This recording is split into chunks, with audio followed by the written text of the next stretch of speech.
வாழ்க வையகம், வாழ்க வையகம், வாழ்க வளமுடன். குரு வாழ்க, குருவே துணை. அருள்நிதி பேராசிரியர் அன்பழகன் திருவண்ணாமலை. அனைத்து அன்புள்ளங்களுக்கும் வாழ்க வளமுடன். பிறந்த மண்ணுக்கு பெருமை சேர்த்த பெருமகான்கள் பற்றி நாம் சிந்திக்கலாம்.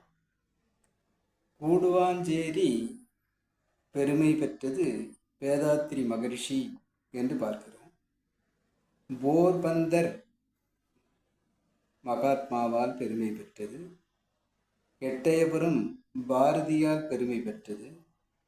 திருப்பூர் குமரனால் பெருமை பெற்றது. ஆக பிறந்த மண்ணுக்கு பெருமை சேர்க்கும் மகான்களை நாம் சிந்திக்கும் போது சிப்பியில் முத்து தோன்றுவது சிறப்பு, சேற்றில் செந்தாமரை மலர்வது சிறப்பு. மலர்ந்த செந்தாமரையால் அந்த மூலத்திற்கு பெருமை. அதேபோல் இந்த பிரபஞ்ச மலர்ச்சியால் இறைவெளிக்கு பெருமைதானே என்று நாம் சிந்திக்கலாம். இறைவனை பற்றி வரலாற்றை எழுதும் அந்த நூல்கள் அனைத்தும் பெருமையை சேர்ப்பதாக நாம் காண்கிறோம்.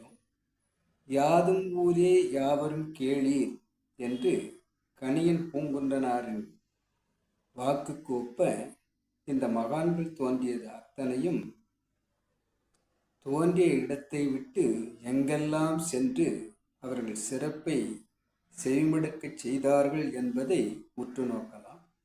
ஆக மகான்கள் தோன்றுவதும் மக்களை திருத்த வருவதும் காலத்தின் கட்டாயம் என்று நாம் உணரலாம். ஆக